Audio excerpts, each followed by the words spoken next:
Hello and welcome back to the Pension Confident Podcast. My name is Philippa Lamb, and this month we're tackling a big one. Are you ready to live for 100 years? Now, it might sound like fantasy, but according to a recent study, 40% of today's Gen Zers are likely to live that long, at least. Now, whatever age you are, chances are you'll live longer than your parents. And if you have kids, they could live a lot longer than you. So just how long will we all be working? And what will retirement look like? Well, most people understandably don't try and think about how long they're going to live for. Although when it comes to financial planning, it's a pretty important number. People will need to have a greater awareness of what they're going to need when they retire because of this switch from defined benefit to defined contribution, where you need to think more about it. You can have all these ruptures that it's not always this slow, smooth climb. You're just working away and saving more and more. Andrew J. Scott is an economist and best-selling co-author of The 100-Year Life, which made quite the splash when it was published in 2016. His latest book, The Longevity Imperative, hit the bookstores this spring. That's right, isn't it? It is, and spring's a good metaphor because it's about how we remain evergreen over a longer life. So there we go. Nice. Well, he is here to paint a picture for us of that 100-year life and how very different it will be. Thanks for coming in, Andrew. My pleasure. Among other impressive roles, Jennifer Howze is a former lifestyle editor of The Times, so she knows a thing or two about how people like to spend their time. Now, she's the editorial director at Noon. That's a platform all about midlife and how to do it well. Thanks for coming in. Thanks for having me. Joining us again to help crunch the numbers and plan towards a happy retirement, we have PensionBee's Director of Public Affairs, Becky O'Connor. Always good to see you, Becky. Hi, Philippa. Now, look, before we start, the usual disclaimer. Please do remember, anything discussed on the podcast shouldn't be regarded as financial advice or legal advice, and when investing, your capital is at risk. So, how are we all feeling about the prospect of living to 100? Well, it's daunting, isn't it? But I think it's going to be good, but it's going to be a challenge. So it's a new era for humanity, I think. Becky, excited? Frightened? I just can't imagine what I'm going to be like at that age. It's Wrinkly. very difficult. No, something will have been invented by then, surely, to prevent that at low cost. Yeah, let's hope so. Let's hope so. I don't know. What do you feel, Jennifer? Is it a good prospect? I come from a family of people who live a long time. My grandfather lived to 92. My mother's in her, well, I won't say, she's in her 80s, late 80s, and shows no sign of slowing down. So I feel like I've been thinking I'm going to live to 100 at least. Oh, so you're quite ready for it then, aren't you? In a way that maybe, don't know about maybe that. the rest of us aren't. Andrew, life expectancy, it varies around the world, doesn't it? But it goes up every year? Yeah, it's a really complicated thing, life expectancy. But in general, what we've seen over the last 100 years is every decade, life expectancy has increased by about 2 or 3 years. It's slowing down a little bit at the moment, but that means every generation is living 6 to 9 years longer than the previous ones. So, yeah, there's this long-term trend in growing life expectancy, which is why the government says about half of the children born today can expect to live into their early to mid-90s. Yeah, I was looking at those figures. It's almost 1 in 7 boys, isn't it? And 1 in 5 girls born right now are expected to reach 100. 100, absolutely. And it's funny because I think what we tend to do, if you ask, first of all, most people understandably don't try and think about how long they're going to live for. Although when it comes to financial planning, it's a pretty important number. And then when they do, they tend to think about their grandparents, which of course, if the life expectancy has been increasing, is an error. And I think, one of the things that it's so important to grasp is only about 20% of how we age is genetic. About 80% is our behaviour and our environment. So how we age is pretty malleable. So, of course, this is, the question, how do you feel about a 100-year life? It requires us to behave differently from past generations. And we are going to live very differently, aren't we? Because right now, in the West anyway, it's a 3-stage life, isn't it? It's education, it's work, and it's retirement. Yeah, no, so I often say, in the 20th century, we created 2 stages of life, teenagers, and we created retirement. And neither of them existed beforehand. My father, I think, was never really a teenager. He went to work at 14. I think the phrase first was really used in a New Yorker magazine in 1937. So we invented teenagers. We invented this elongated time when children were developing before they became adults. And then we introduced retirement. And that worked brilliantly for a life expectancy of about 65, 70. But as we now have people living well into their 90s, we've got a bit of a problem because all we're really trying to do is stretch out that 3-stage life. With talk of the state pension age going above 70. You think we're going to move to a multi-stage life, don't you? Yeah, so basically I think, my view is that in the long run, institutions should support the life we want to lead. And if you are going to live to 100, there's 2 really important things. The first is you've got to maintain your health. The second is, if you're not going to see a fall in your standard of living, you've got to be more productive over your lifetime. So we've got to work. But the key to these longer lives is we've got more time. How do we arrange that time? And so the metaphor I always tend to use is, I said earlier that every decade life expectancy is increased by 2 or 3 years. That's like saying at the end of every day, here's another 6 to 8 hours. So, if we made the day 32 hours long, not 24 hours long, what would you do with that extra time? And it's not about just what you do at the end of life. If it was me, if the day was 32 hours, I'd get up earlier, I'd go to bed later, lovely sleep in the middle of the day. I wouldn't have 3 meals, I'd have 5 smaller meals. Some would still be called breakfast, lunch and dinner, but they would change. And that's my sort of metaphor for what needs to happen. Because the idea of starting work at 20 and finishing at 80 just sounds remorseless. And I think I just sort of say one more thing, because what we did in the 20th century was, as life got longer, we took a lot of leisure after retirement. And I think we're going to be working for longer now, but we're going to start to take some leisure this side of retirement. That may be kids starting work later, you may be working part-time before you retire, it could be mid-career breaks, but that's what I refer to as a multi-stage life. Yeah, it's interesting. We were chatting before we came into the studio about this idea of young people already shifting to a different way of handling their 20s, maybe, than I did when it was all about, like, finish your education, get a job.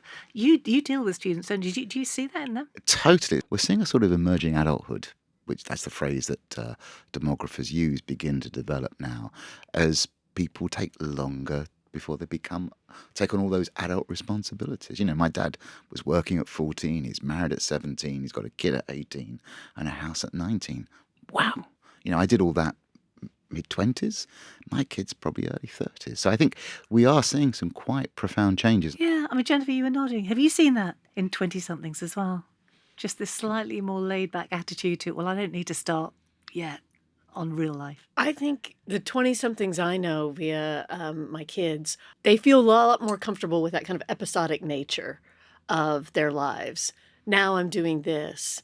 My daughter went straight from sixth form to uni. She's going to finish her course, but she's already planning to take a year off and go travel with friends instead of having taken the gap year then, but feels like she set herself up for that because she's kind of whizzed through uni. That's the hope. Hi, it's me, Philippa, just interrupting briefly to remind you to click on that subscribe button so you never miss an episode of the Pension Confident podcast. Remember to share, rate and review too, and now I'll leave you to enjoy the rest of this month's conversation. Happy listening. I was thinking about work, Becky, and this how it's going to affect, well, employers. Do we feel they're ready for this? Because if we're talking about a more fragmented work life, maybe, that's going to be very different, isn't it? I think they have to maybe change a little bit the work culture, and particularly, ageism in the workplace is still a thing, unfortunately, and that is going to have to change if people are going to be working longer. So that's one thing that needs to be looked at. But also employers being more flexible and allowing people to go part-time and then maybe go back to full-time at some point if they're a valued employee and you want to keep hold of them. Then looking at how, as an employer, you can arrange the job around the person to keep somebody valuable in work and earning is another thing to look at. Well, also the idea that businesses, companies will be excited about their older workers because of what they bring to the table, in addition to their knowledge, soft skills, sophistication, just an ability to kind of be in the workplace more. It does make you wonder whether employers will get their arms around this now that it's going to be everyone, not just women, because, women have been asking this for a long time. Yeah, no, I think that one of the problems we've always had is that if you want to work flexibly and have autonomy over your time, regardless of gender, you suffer a pay problem. And we if everyone wants work to be more flexible, then I think we'll design a system that helps support that. But we're a long way from doing that right now. And Becky, it's going to make saving more complex, isn't it? Saving is predicated on largely a monthly or a weekly or regular wage, isn't it? Financial products are designed for that. And if that's not how we're earning, Yeah, not really going to work, are they? I mean, we have auto enrolment. So if you're employed, then you have a workplace pension scheme if you're earning over a certain amount and you're over 22, which is a good thing. So, as long as you're employed, you're going to be putting something away into a pension. That's a relatively new thing. But of course, the nature of pensions has changed over time. So we used to have more defined benefit schemes where you would get the guaranteed income from a certain age. And now they're defined contribution. And so it's a pot of money at the end based on how much you paid in. That also comes into play in terms of the choices that you have available to you when you can retire is possibly later than you might like to retire if you don't have enough saved up in that pot. People, I think, will need to have a greater awareness of what they're going to need when they retire because of this switch from defined benefit to defined contribution, where you need to think more about it. Well, I also want to pick up on this because I think this has really profound changes for pensions. And pensions, the very meaning of the word changed because of the three-stage life. A pension is seen as the income you now get in retirement. But if we change a three-stage life, then actually we need to think about long-term savings much more broadly. There will be many more periods of accumulation when I'm building up my wealth, many more periods of decumulation when I'm running it down, making hay while the sun shines, because in a multi-stage life, at some point you're going to say, my priority is I need to build up my finances. I've got to work hard. At other times just say, actually, I need to take a break because I'm stressed out, or I need to spend time caring for family members. And it's that shift in motivation at different points. But that's a very much more complicated pattern of financial accumulation. It strikes me we're going to see more self-employment as well. If we're talking about these sort of portfolio careers where we're doing a bit of this and a bit of that and at different stages of stuff. And midlifers, I mean, we're already big self-employed, aren't we? 48% of self-employed people over 50. I saw some ONS data on that. I was surprised it was that high. Do the people in your cohort reflect that? Yes, they do. A lot of the new members do have these portfolio careers, but a lot of them are switching. They're trying to do something new. And so portfolio career really plays into that. I like to say, too, I think we need to really be kind to ourselves, all that self-talk, on those moments when we can't save as much. I mean, I'm having a moment right now with that. My daughter needs more financial support when she's at university. She's not earning, even with loans and whatnot. I'm basically footing the bill for all that. Yeah. And so for me, the idea that I'm going to be really saving a lot of money for myself, for my pension or retirement, that's just not feasible. But I can't get stressed out about it. No. Yeah, it's going to be a different kind of mental attitude to saving, isn't it? As you say, it's going to be incredibly important, maybe more important than it's ever been, but it won't be linear. It won't be constant. And I like to think about a broad portfolio of assets. And of course, finance is incredibly important. I'm an economist, so I kind of know how important finance is.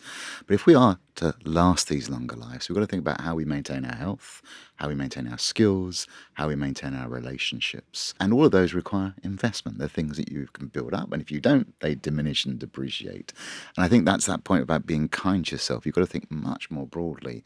When am I thinking about earning money to transfer it to later periods? Or when am I actually taking stock and building up my health or building up my skills in order to give myself an advantage later in life? tell you the other thing I was thinking about, we talked happily about portfolio careers and white-collar jobs and all the rest of it, but what about those jobs where physical fitness plays a big role? And there's a lot on there. When you think about catering, when you think about retail, when you think about emergency workers, all those jobs where, with the best will in the world, you can stay as fit as you like. There's going to come a point where you don't want to be on your feet all day.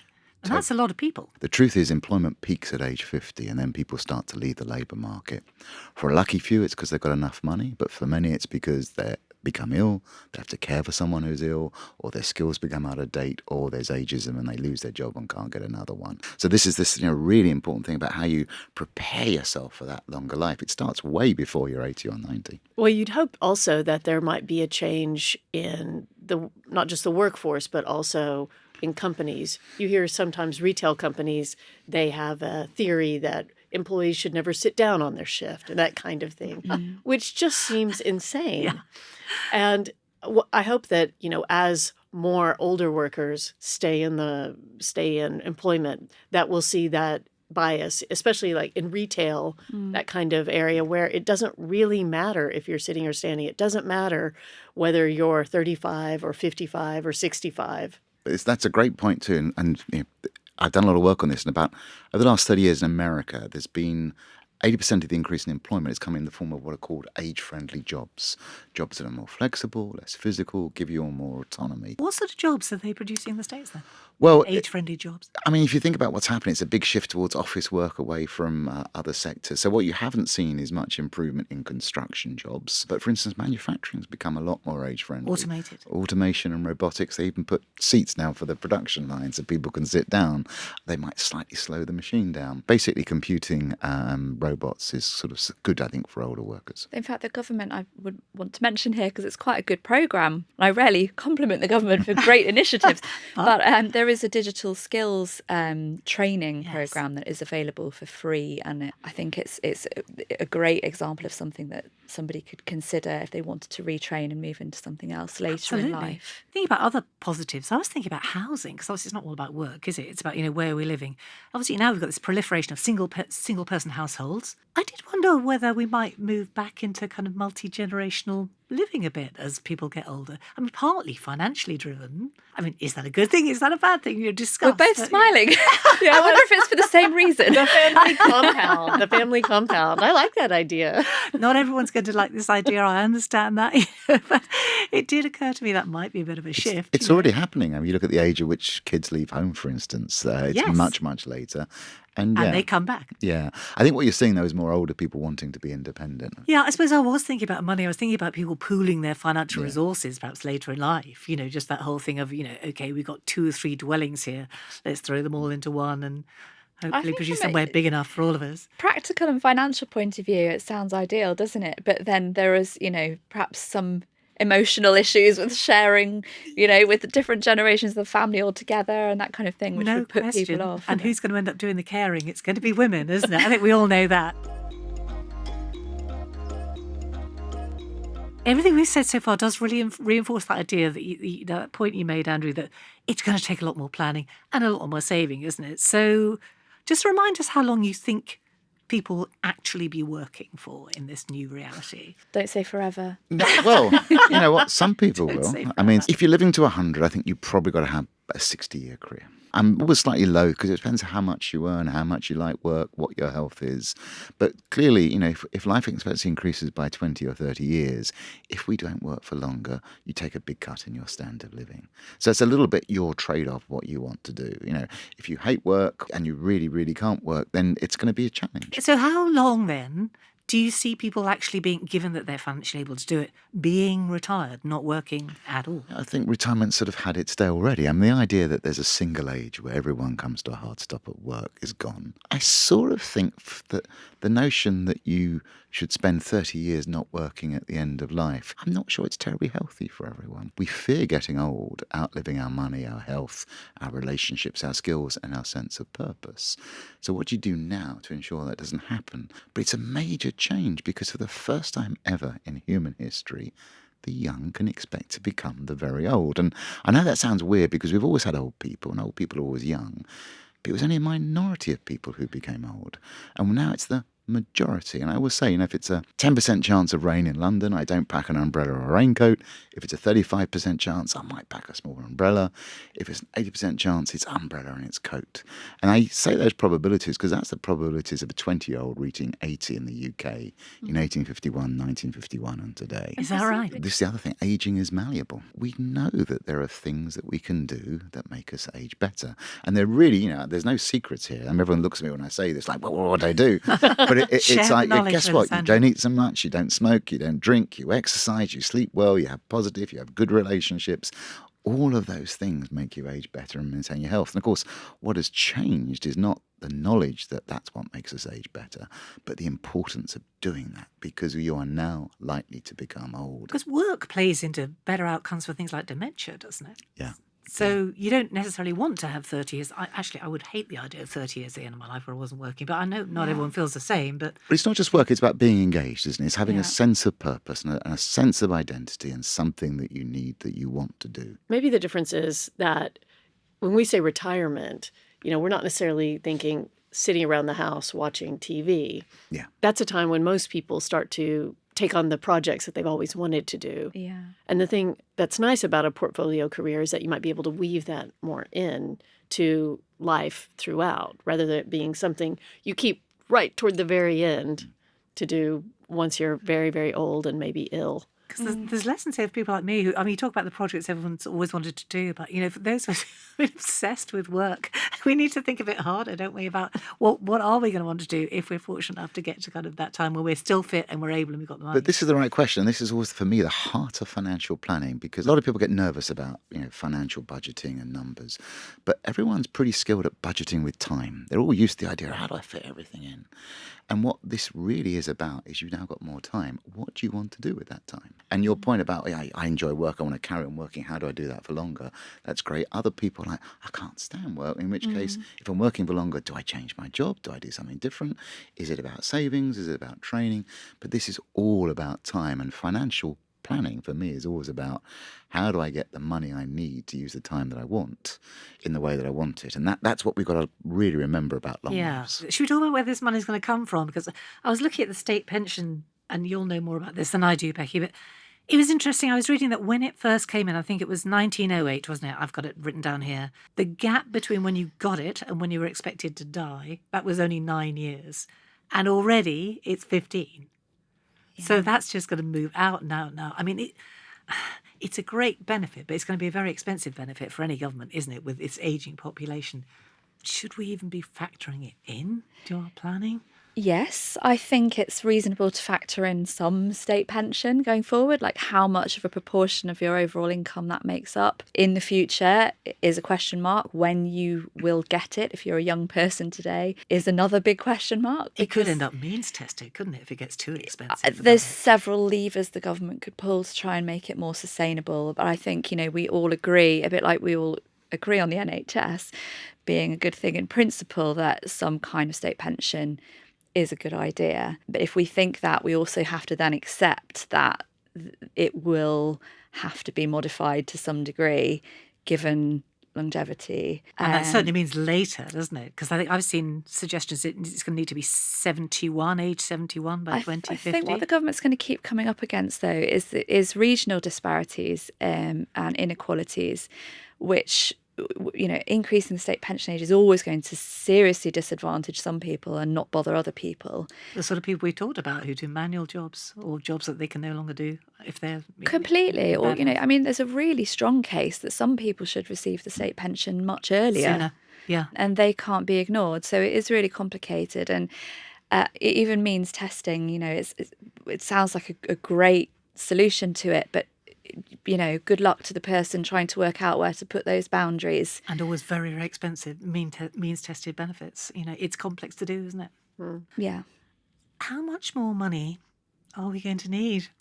I know it's a big question. We've got an economist at the end of the table. You know all about this, Becky. What's the answer? Let me quote the PLSA Retirement Income Living Standards amount. Please do. So this is the amount that you are likely to need for different living standards in retirement if you're single or in a couple. There's economies of scale to being in a couple, not surprisingly, for a moderate standard of living, which involves going on holiday for, you know, a foreign holiday once a year, and a few other kind of luxuries, eating out once a month and so on. A single person, it's £31,000. And for a couple, it's £43,000. And for comfortable standard of living, you'd need an annual income as a single person of £43,000 and as a couple, £59,000 between you. So that's just to give you an idea. And then obviously if you multiply that by the number of years you're expecting to live for, you don't need that amount of pension, because if it's remaining invested in the market, then hopefully that pension pot would grow. So it's not quite the same as just multiplying that amount by the number of years you expect to live for. You could have slightly less in your pot. But it is quite a lot of money, and you can, if you're entitled to the full state pension or any state pension, you can subtract that from those figures. And at the moment, we're looking at a state pension of around 11,000 for the full new state pension. So that makes it seem slightly more achievable, perhaps. If you're thinking about, you know, a comfortable retirement, you're looking at the top end of that. You know, everything that Andrew said about working and so on, you can supplement your income through work if you're able to work. And I think more people will be doing that realistically. But of course, you can't be sure that you'll be able to work, can you? No, you can't. And this is why a pension provision of some kind is so important. So, you know, you've got something to fall back on. Because you can't assume either that you are going to be able to work, and therefore none of this applies to you. What's Yeah. your feeling? These are really hard and difficult topics. And, as those numbers suggest, for most people, including myself, we haven't got enough for what we need. I do think in economics of a concept of human capital, which is your skills and your ability to work. And if you really want to make sure that you're not going to be badly off in a longer life, the really big thing to do is to invest in your human capital, because if there's a change in the pensions, or if you suddenly have to spend more money, but you could earn some more money, that is enormously valuable. So the solution is going to be, for sure, saving more, but also really making sure that you've got that human capital, that health, that skills, that purpose, that relevance. That means if you need to, you can top your money up again. It does suggest to me then that the thing, we've alluded to this earlier, investing in resilience, your own personal resilience and your own happiness and connectedness.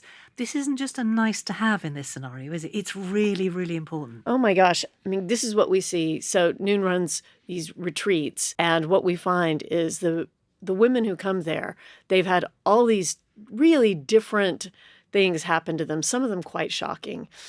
But what they're really looking for, yes, they want to reset with their work or with their money, but really it's about reinvesting with their relationships. And this is relationships of all kinds. Relationships of all kinds, Yeah. yes. So it could be family relationships, relationships with your children, romantic relationships, even, friendships or, colleague relationships. Just that sense of really getting in touch with what do you want now, and that it's okay for that all to change, but you got to keep your eye on the ball for, the end goal. Are these too many sports metaphors? Not at all. I think we love a sports metaphor. But it's interesting you say that, because as you say, if people, largely women, everyone, firefighting up till midlife, basically, making it all happen, keeping it all, heading in the right direction. And then you get to this point where you think, okay, now I need to invest in these relationships that, frankly, I've been neglecting and, or just not foregrounding. How do they do that? I mean, how do you, advise them that they can start doing that? What we like to do is take an opportunity to say, okay, step back. Also, it's okay. Loads and loads of people feel this way. And I think for a lot of people, especially in midlife, they feel like I should have it all together. Why am I falling apart? This bad thing has happened, but I've always been so resilient. Why am I not still on track? Yes, I'm older, so I should be fine. I should be fine. Yeah. And that discovering other people also feel that way, and creating that kind of community of women that are like, yes, it's awful. Don't worry, you're doing fine. This is so important what you're doing, because, when we go through transitions, there's a thing that anthropologists call liminality, which I got very excited about writing 100-Year Life, because liminality is that bit in between when you're no longer what you were and you're not yet what you're going to be. And some people love that space. For others, it's very difficult. So teenagers, we invented teenagers. And every teenager knows they're no longer the child that you think they are, but they're not yet the adult they're going to be. And so it's a difficult time. So we create institutions to help people go through that transition. And that's what we need to do now as we're living longer lives. Because, if you're 50, you're different from your mother and your grandmother at 50, because you've got more time ahead.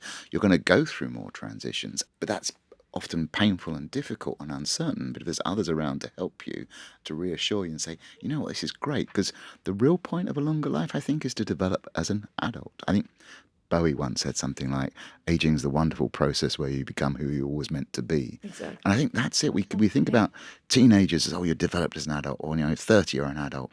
But as life gets longer and longer, that adult development has to extend. When life was short, we rushed through it, but now It's about it can take survival, longer. wasn't it? Well, and that's what we call our community of their queenagers. Right, You brilliant. know, Yeah, they're yeah, still yeah. going through that massive change, but Totally. now they're kind of Wow. grown up. Yeah, that's a whole other podcast, isn't it? Fascinating. It really is. Can I just have your tips? What should we all be doing right now? I know we're not the people around the table, the generation that's necessarily going to make it over 100. We might do. But maybe for our kids, what should we be telling them to do right now to prepare for this?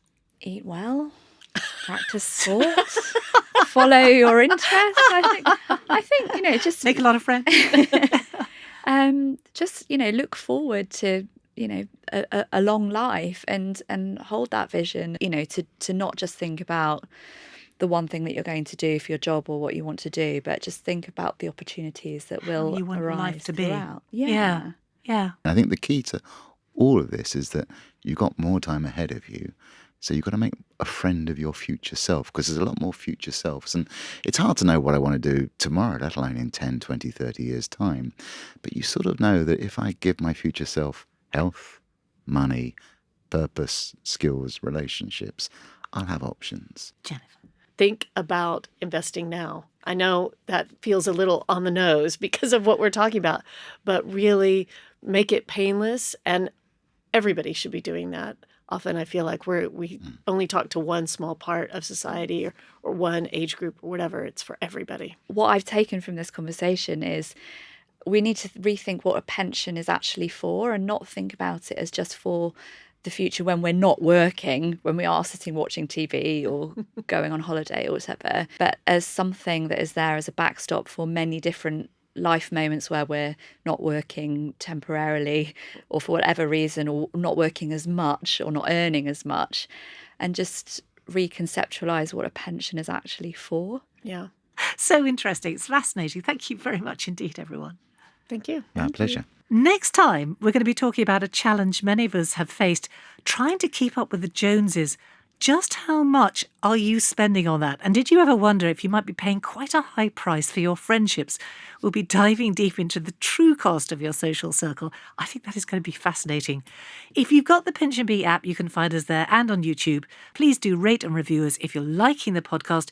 You know we always love to hear your thoughts. A final reminder before we go, please remember anything we've discussed on the podcast, it shouldn't be regarded as financial or legal advice. And when investing, your capital is a risk. Thanks so much for being with us.